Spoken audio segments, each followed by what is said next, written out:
Welcome to TSR Apple TV channel. నేను మీ ప్రసాద్ అల్లమరాజు. ఈరోజు ముఖ్య సమాచారం మీకోసం. हम ही को कातिल कहेगी दुनिया, हमारा ही कत्लेआम होगा. हम ही कुएं खोदते फिरेंगे, हम ही पे पानी हराम होगा.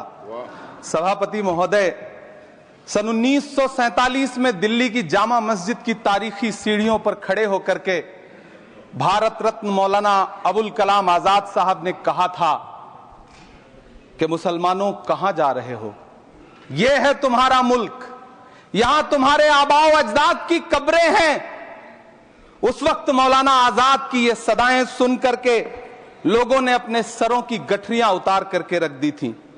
आज उसी दिल्ली में मौजूद देश की संसद में एक बिल आया है जो हमसे उसी जामा मस्जिद की सीढ़ियों के सबूत मांगेगा, जो उन्हीं सीढ़ियों के पास अपनी कब्र में सोए हुए मौलाना आजाद को फिर से कब्र से सदा देनी पड़ेगी कि ये जो कब्र है वो मेरी कब्र है, ये किसी सरकार की जागीर नहीं है. सभापति महोदय, मैं जहां खड़ा हूं इसी संसद भवन के सामने सड़क के उस पार अपनी कब्र में सोए हुए भारत के पूर्व राष्ट्रपति फखरुद्दीन अली अहमद की कब्र है. शायद अब उस कब्र से भी सदाएं आए कि ये कब्र मेरी कब्र है, ये सरकार की जागीर नहीं है. सभापति महोदय, मैं वक्फ कानूनों में किए जा रहे संविधान विरोधी बदलावों के खिलाफ बोलने के लिए खड़ा हुआ हूं. संविधान का आर्टिकल 14 हो, 29 हो, 30 हो, चीख चीख कर कहता है कि देश में सब बराबर के हकदार हैं. आर्टिकल 26 कहता है कि सबको अपने अपने मजहबी कामों के लिए मंदिर, मस्जिद, गिरजाघर, गुरुद्वारों का निर्माण करने का हक है और उसका रखरखाव का भी हक है. लेकिन डॉक्टर बाबा साहब अंबेडकर के संविधान को हर दिन कुचलने वाली ये सरकार देश के मुसलमानों से नफरत में इतनी अंधी हो गई है कि खुलेआम देश की संसद में देश सरकार के माइनॉरिटी मिनिस्टर साहब और होम मिनिस्टर साहब झूठ बोलते हैं और देश को गुमराह करते हैं. झूठ शब्द असत्य बोलते हैं. सरकार ने इस बिल का नाम उम्मीद रखा है. मंत्री जी कल से इसे देश के मुसलमानों के लिए नई उम्मीद बता रहे हैं. नहीं मंत्री जी, न तो ये बिल मुसलमानों के लिए नई उम्मीद है और न ही उम्मीद की नई किरण. सभापति महोदय, भाजपा ने पूरे देश में वक्फ के नाम पर कई सारे झूठ फैलाए हैं.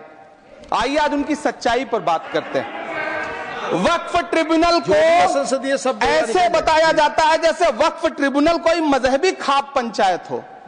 सभापति महोदय, जबकि सच्चाई यह है कि वक्फ ट्रिब्यूनल भी तो सरकारी न्यायिक विभाग है जिसमें सरकार द्वारा नियुक्त जज होते हैं, जिसमें प्रशासनिक अधिकारी होते हैं, कहीं ऊपर से थोड़ी आ गए.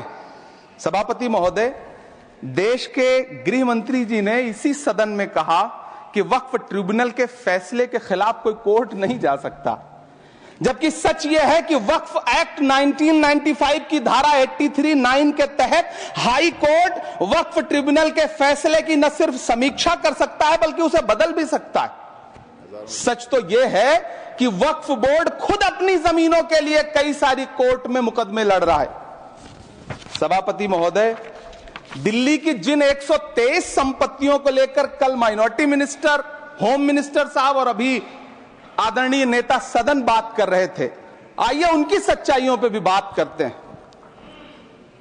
1911 में जब अंग्रेजी हुकूमत ने कोलकाता के बजाय दिल्ली को राजधानी बनाने का फैसला किया तो रायसीना हिल्स के चारों तरफ जो मुसलमानों की ढेर सारी जमीनें थी उनको एक्वायर किया गया और लुटियन को इसकी तामीर की जिम्मेदारी सौंपी गई. सेंट्रल विस्टा की तरह लुटियन जोन का मेगा प्लान तैयार हुआ. लेकिन उस वक्त के मुसलमानों ने उस वक्त की अंग्रेजी हुकूमत से अपनी इबादत गाहों को बचाने के लिए लड़ाई लड़ी.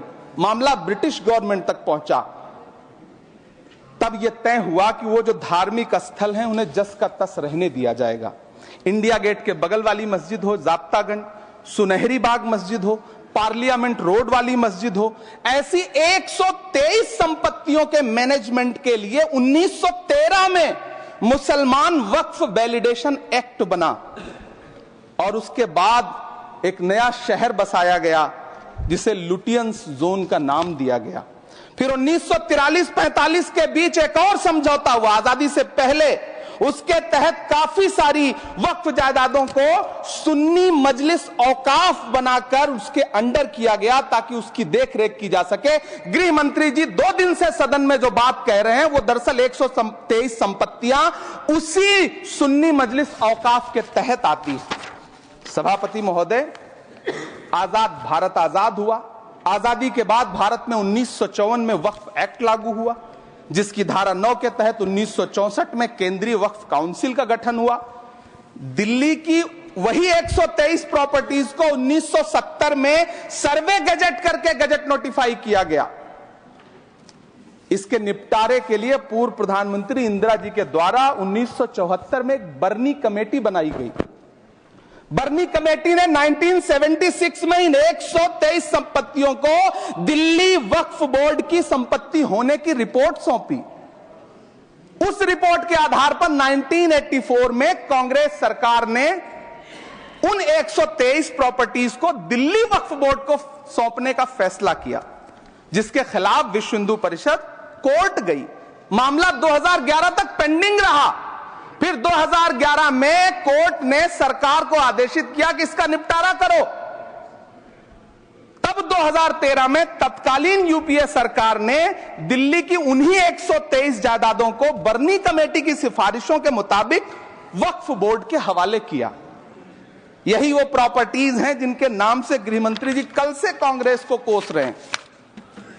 फिर आई 2014 में भाजपा की सरकार, जो तब से इन जमीनों को हड़पने की साजिश कर रही है।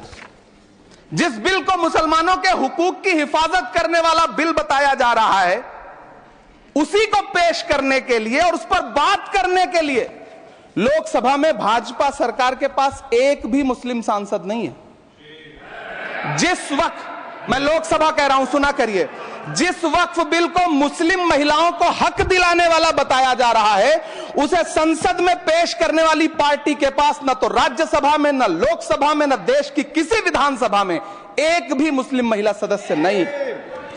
कल किरण रिजिजू जी कह रहे थे कि रेलवे की जमीनें देश की जमीनें हैं, डिफेंस की जमीनें देश की जमीनें हैं। हां मंत्री जी, हैं, बिल्कुल हैं। ये जो वक्फ की जमीनें हैं, ये हमारे पुरखों ने धार्मिक कामों के लिए डोनेट किया है। तो हम भी तो इसी देश के नागरिक हैं, हम भी तो इसी देश के बेटे हैं। तो वक्फ की जमीनें भी तो इसी देश की जमीनें हैं, उनको पराया क्यों बोलते हैं आप? सभापति महोदय, अशफाकुल्लाह खान जब फैजाबाद की जेल में फांसी के फंदे पर झूल रहे थे, तो इसी देश की जमीन के लिए झूल रहे थे ना। सभापति महोदय, अंडमान की जेल में काला पानी की सजा काटकर अपनी जान देने वाले मौलाना फजले हक खैराबादी हो या शेर खान अफरीदी हो, वो भी तो इसी जमीन के लिए अपनी जान दे रहे थे ना। सभापति महोदय, पाकिस्तान के खिलाफ लड़ते हुए अपनी जान देने वाले महावीर चक्र विजेता ब्रिगेडियर उस्मान हो या पाकिस्तान के पैटर्न टैंक उड़ाने वाला परमवीर चक्र विजेता वीर अब्दुल हमीद हो, वो भी तो इसी जमीन के लिए अपनी जान दे रहा था ना। और मंत्री जी, मैं इस सदन में अलल ऐलान ये कहता हूं कि जब भी इस देश की जमीन को लहू की जरूरत होगी, आपसे 2 कदम आगे इमरान खड़ा मिलेगा, ये मैं आपसे यकीन दिलाते हुए कह रहा हूं। सभापति महोदय, मैं सरकार से कहना चाहता हूं, हमसे हमारी इबादत गाहें तो मत छीनिए ना, हमारे घरों पे बुलडोजर तो मत चलाइए ना, हमारी कब्रों में तो हमें सुकून से सोने दीजिए ना। सभापति महोदय, माइनॉरिटी मिनिस्ट्री का बजट कट करके, मुस्लिम बच्चों की स्कॉलरशिप बंद करके अब सरकार कह रही है कि हम वक्फ की आमदनी से गरीब मुसलमानों का भला करेंगे। गुजरात की बेटी बिल्किस के बलात्कारियों की रिहाई के बाद उन्हें माला पहनाने वाली लोगों के नेता ये कह रहे हैं कि यह बिल मुस्लिम महिलाओं को उनका हक दिलाएगा। धन्यवाद मोदी जी, क्या बढ़िया सौगातें मोदी दे रहे हैं आप। पहले हमें गुजराते मोदी दिया, आप सौगाते मोदी दे रहे हैं। लेकिन यह सरकार इतना याद रखे कि इसी ठसक के साथ देश की संसद में सीए का कानून भी लाया गया था और कहा गया था बड़े बड़े भाषण देकर के कि पड़ोसी देशों से हिंदू भाइयों को ला करके यहां नागरिकता दी जाएगी। लेकिन मैं आपके संज्ञान में लाता हूं सर कि पिछले इतने दिनों में इनसे नागरिकता लेने के लिए 2000 व्यक्ति भी नहीं आए, जबकि इसके उलट इन्हीं की सरकार में पिछले 10 साल में 15 लाख से ज्यादा भारतीयों ने भारत की नागरिकता छोड़ करके दूसरे देश में जाकर के बस गए। यह हुआ उस कानून का अंजाम। सभापति महोदय, इसी तरह की जिद के साथ किसानों के खिलाफ भी कानून लाए गए थे। जिस तरह आज वक्फ के फायदे गिनाए जा रहे हैं, उसी तरह से किसानों को भी कृषि कानूनों के फायदे गिनाए गए थे। लेकिन अंजाम क्या हुआ? 700 किसानों की शहादत लेने के बाद सरकार को अन्नदाता किसानों के सामने घुटने टेकने पड़े और कृषि कानून वापस लेने पड़े। जिल्ले इलाही, जमहूरियत जो है वो नफरत और ठसक से नहीं चलती है, अकड़ से नहीं चलती है। उसमें सबकी हिस्सेदारी जरूरी है। कल देश के माइनॉरिटी मिनिस्टर ने लोकसभा में खड़े होकर एक शेर सुनाया था कि मुझसे कोई बदगुमान न हो, तो मैं उन्हें एक शेर सुनाना चाहता हूं कि मैं आज जद पे हूं तो इतना खुशगुमान न हो, मैं आज जद पे हूं तो इतना खुशगुमान न हो, चराग सबके बुझेंगे हवा किसी की नहीं। नीतीश कुमार जी हो, चंद्रबाबू नायडू जी हो, चिराग पासवान जी हो, जयंत चौधरी जी हो, देवे गौड़ा जी हो, जीतन राम मांझी जी हो, सबको समझना पड़ेगा कि जब जंगल में आग लगती है तो न वो बरगद बचते हैं जो हवा को आंधी में तब्दील करते हैं, न वो बांस बचते हैं जो आपसी रगड़ से चिंगारी पैदा करते हैं। सभापति महोदय, जब देश को मनमोहन सिंह साहब जैसा काबिल प्रधानमंत्री मिलता है तो देश को आरटीआई जैसा एक्ट मिलता है, सेज जैसा एक्ट मिलता है, मनरेगा जैसा एक्ट मिलता है, लिबरलाइजेशन मिलता है, राइट टू एजुकेशन मिलता है, नेशनल फूड सिक्योरिटी एक्ट मिलता है। लेकिन जब देश को सौगातें मोदी मिलती है तो क्या मिलता है? सीए मिलता है, फॉर्म्स लॉ मिलता है, आर्टिकल 370 मिलता है, इलेक्टोरल बॉन्ड जैसा एक्ट मिलता है और वक्फ अमेंडमेंट एक्ट जैसे बिल देश को मिलते हैं। मुझे तो अपने हमवतन भाइयों से पूछना है कि आपको अपने बच्चों की तरक्की, खुशहाली और नौकरी की दरकार है या फिर मुसलमानों की दान की गई जमीनों को लूटकर धन्ना सेठों को देने की साजिश करने वाले कानून की? सभापति महोदय, यह सरकार रात के 3 बजे तक पूरे देश को जगा करके संसद में अपने ही नागरिकों को नीचा दिखाने के लिए वक्फ बिल ला रही थी, तो उधर रात के 1:30 बजे अमेरिका हम पर 26% टैरिफ लगा रहा था। सरकार की प्राथमिकताएं देश को पता। सभापति महोदय, मैं बहुत भावुक हूं आज, और मुझे अच्छा लगा कि आदरणीय नेता सदन जगत प्रकाश नड्डा जी ने बहुत अच्छी बातें भी की, मन से बातें की। क्योंकि उनके नाम में प्रकाश जुड़ा है तो मैं उनमें हमेशा एक रोशनी की किरण देखता हूं। मैं उनके सामने बहुत अदब से यह बात कहना चाहता हूं कि चरागों के सफर में दबदबा हो आंधियों का तो फिर अंजाम जुल्मत के सिवा कुछ भी नहीं होगा। यह दुनिया नफरतों के आखिरी स्टेज पर है, इलाज इसका मोहब्बत के सिवा कुछ भी नहीं होगा। मैं भावुक हूं, मेरी पलकें गीली हैं। अगर देश की एक बहुत बड़ी आबादी को लगता है कि आप उसका भला करने के लिए नहीं बल्कि उनकी इबादत गाहों, उनकी कब्रिस्तानों, उनकी खानकाहों को बर्बाद करने का बिल ला रहे हैं, तो फिर आप अगर समझाने में नाकामयाब रहे हैं तो यह आपकी नाकामयाबी है। पहले समझाइए, उसके बाद कोई बिल लेकर के आइए, तब शायद हम आपका इतनी पुरजोर तरीके से विरोध ना करें। लेकिन सभापति महोदय, मैं अंत में सिर्फ इतना कहना चाहता हूं कि इस बिल में जो भी पॉइंट्स दिए गए हैं, बॉम्सी पोर्टल देख लीजिए, सरकार का झूठ आपको पकड़ में आ जाएगा। हम डरे नहीं हैं, हम सिर्फ सरकार से अपील कर रहे हैं कि हमें अपना समझिए। हम आपके अपने हैं, इस देश के नागरिक हैं और आप ताकत में हैं। संख्या बल के आधार पर बिल हो सकता है आप पास करा ले, लेकिन आपको यह बात समझनी पड़ेगी कि हम तो वो तारीख हैं, जहनों में रहना है जिसे कागजी पुर्जे नहीं जो फाड़ डाले जाएंगे। जिस जमीन पर मैं खड़ा हूं यह मेरी पहचान है।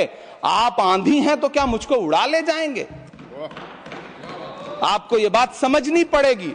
आपको अगर इतना विपक्ष की तरफ से पहले जेपीसी में इतने सारे पॉइंट्स आए और उसके बाद कल से लोकसभा में और राज्यसभा में सुझाव आप सुनने को तैयार नहीं है, लोगों की शंका को दूर करने के बारे में आप बिल्कुल सोच नहीं रहे, बस आप कह रहे हैं यह बिल उम्मीद की नई किरण है। नहीं साहब, इसे भले किरण जी लेके आए हैं, लेकिन ये उम्मीद की नहीं बल्कि नाउम्मीदी की किरण है। और इस देश की एक बहुत बड़ी आबादी इस बात से खदशे में है, शक में है कि आप सीधे उनकी जमीनों को लूट करके धन्ना सेठों को बेचना चाहते हैं। मेरी अब भी आपसे अपील है कि इस बिल को वापस लीजिए। यह बिल कहीं से आपके अपने नागरिकों के लिए अच्छा नहीं है। यह बिल सिर्फ इस देश के मुसलमानों को नीचा दिखाने का और अपने एक ऐसे मतदाता वर्ग को खुश करने का बिल है जिनको इस बिल के पास हो जाने से कुछ मिलेगा भी नहीं, लेकिन आप एक नैरेटिव देना चाहते हैं, एक मैसेज देना चाहते हैं।